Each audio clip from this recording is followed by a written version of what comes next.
Big news from the Browns. Joe Flacco named the starting quarterback. DTR is not going to start for the Browns. Still dealing with that concussion. We'll see how long that lasts. But Joe Flacco named the starting quarterback. Drew, let's go to you first here. You've got that Udell connection to Joe Flacco. Absolutely. I sure do. I watched him at the homecoming game in 2007 at the University of Delaware.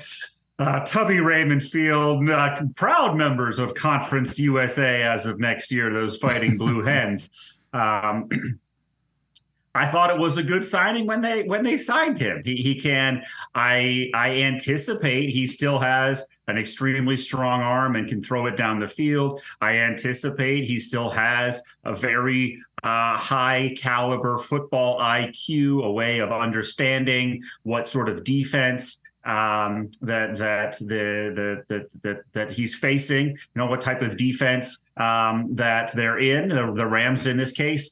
So I'm looking forward to that. A big concern that I do have, though, Aaron Donald is a concern for anybody, but when you have a true just stuck in the pocket, I won't even call him a pocket passer. He's more statue than anything. That is a huge concern. The interior offensive line, they're going to have the best game, at least the best from a pass protection standpoint, probably the best game that they've had this season, if they're going to see success with a guy like Flacco. He's not like DTR, who can make someone miss, who can get outside, who can create. You're going to have to protect him, and to do that, you're going to have to block one of the best defenders in football. Joe Flacco, memories of him beating us on that Jets team. He's an old dude. He's just like us. Eric, do you think he comes in and comes quick with helping out the Browns? Well, you thought there was rust with Deshaun Watson the last couple of seasons. There's also rust with Joe Flacco. Guess the difference is he has a lot more experience. And to Drew's point, he doesn't have the mobility.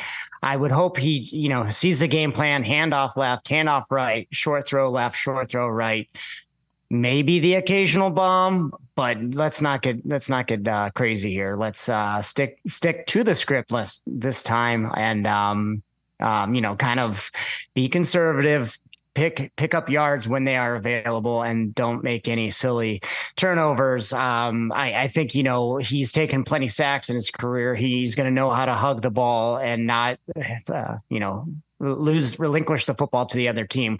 We saw 5 fumbles last week against the Broncos. That cannot happen, regardless if it's a quarterback or a double reverse to a third string running back. So I have a little more confidence there, but I prefer not to be in that situation. But when you have Aaron Donald on the other side, there's going to be a guy barreling down at any opportunity he can get.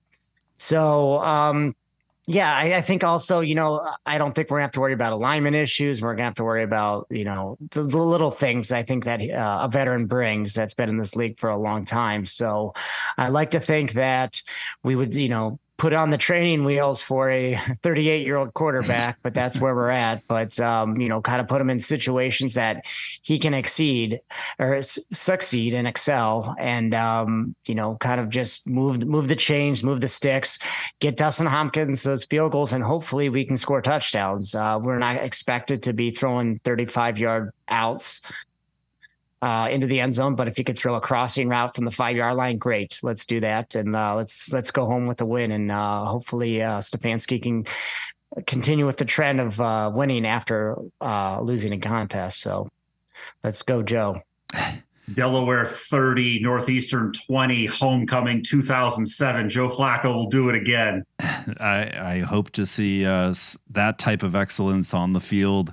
Common sense says that the Browns really aren't going to change their game plan from one quarterback to the next. They'll be prepared, and whoever's ready to play a quarterback is going to play a quarterback. I'd really like to think that Stefanski is going to allow Flacco to throw the ball downfield more. there isn't any sort of slow transition into Flacco. If you need to burn him, whatever. He has a bad game. He can be cut. There's a little bit more of a learning curve with DTR. You want him to be around the team for a longer period of time. Let's see what Flacco's got. Let's have him throw the ball downfield. But I think the Browns are going to be running the ball quite a bit against the Rams in this upcoming game.